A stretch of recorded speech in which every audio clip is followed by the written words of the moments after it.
جی السلام علیکم۔ السلام علیکم۔ وعلیکم السلام ورحمۃ اللہ۔ جی میری کون بہن؟ مجھے ایک کوشچن پوچھنا ہے آپ سے۔ میری سسٹر ہے۔ کہاں سے کال کر رہی ہیں آپ؟ جی میں لوٹن سے۔ لوٹن سے؟ جی جی سوال کیجئے جلدی سے۔ میں نے اپنی ایک سسٹر کے لیے پوچھنا ہے، ان کو خارش ہے۔ خارش ہے جسم کے کس حصے پہ؟ یہ پیروں پہ ہے زیادہ، ہاتھوں پہ اور پیروں پہ۔ ٹھیک ہے، کتنا عرصے سے ہے؟ ہو گئے 5-6 سال ہو گئے یا اس سے زیادہ بھی۔ اچھا یہ پاؤں، یعنی کہ پاؤں کے کون سے حصے میں؟ ایڑیوں پہ ہے یا ناخنوں میں؟ اوپر پیر کے اوپر پہ، فرنٹ پہ ہے۔ پاؤں کے اوپر حصے پر ہے؟ جی۔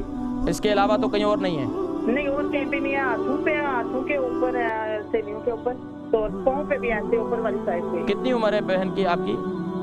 جی بہن کی عمر کتنی ہے؟ 50 ہوگی تقریباً۔ 50۔ لوٹن سے ہماری بہن تھی 50 سال کی، ان کی بہن کو خارش ہے اور پاؤں کے اوپر، ہاتھ کے اوپر ہے۔ دیکھیں جب آپ کی تلی کے اندر جن کے جسم میں خارش ہوتی ہے، اسکن پرابلم ہوتی ہیں، اسکن پرابلم میں دیکھیں آپ کے چہرے پر بھی ہو سکتی ہے، آپ کے جسم میں بھی ہو سکتی ہے، کہیں بھی، لیکن اب وہ کہیں نہ کہیں ایک دفعہ جب ظاہر ہو جائے تو وہاں پر پھر وہ بڑھتی جاتی ہے۔ پھر کیا انسان خارش کو کہا جاتا ہے نا، اردو کے اندر بھی مقولہ ہے، یار بھائی بچے مستی کر رہے ہوتے ہیں، بولے بچے خارش نہیں کرو، یعنی آرام سے بیٹھو۔ تو کیا ہوتا ہے کہ جب ہمیں خارش آتی ہے تو ہم کرتے رہتے ہیں۔ اب وہ ہاتھ کے جو اوپر والا حصہ ہے، یہاں والا، اب ہم اس میں زیادہ خارش کرتے ہیں، یا پاؤں کے اوپر ہے زیادہ خارش کرتے ہیں۔ اب جب خارش کرتے ہیں، خارش کے اندر تھوڑا سا ایک اپنا بھی ایک چسکا ہوتا ہے، اور جب تھوڑی خارش بعد میں جب جلن شروع ہوتی ہے، بولتے ہو یار یہ تو زخم ہو گئے۔ تو ہم نے خارش کو جسم کے کہیں اور بھی ظاہر ہو سکتی تھی، لیکن یہاں جب ظاہر اس لیے رکی ہوئی ہے کہ آپ جو ہے اس پر زیادہ اس کو چھیڑتے ہیں۔ اب ایک تو یہ ہے کہ گرم غذائیں، خاص طور پر انڈا، مچھلی آپ کو چھوڑنی ہوگی۔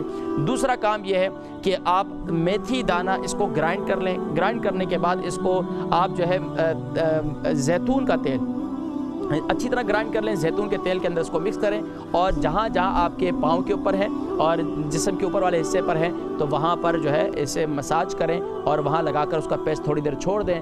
روزانہ دن میں آپ اگر یہ آپ تیل کے اندر لگاتی ہیں تو پھر بھی ہے، نہیں تو ویسلین جو آپ یہاں میسر ہوتی ہے، ویسلین نام کی ہوتی ہے، اس میں ویسلین ہی لکھا ہوتا ہے، تو ویسلین کے اندر مکس کر کے بھی لگائیں گے تو تھوڑی دیر ویسلین کے اندر سے یہ کیا ہوگا، اس کا پیسٹ تھوڑا سا دیر آپ کے اس پر ٹھہر جائے گا، تو انشاءاللہ العزیز یہ جو ہے انشاءاللہ آپ کو اس سے فائدہ ہوگا۔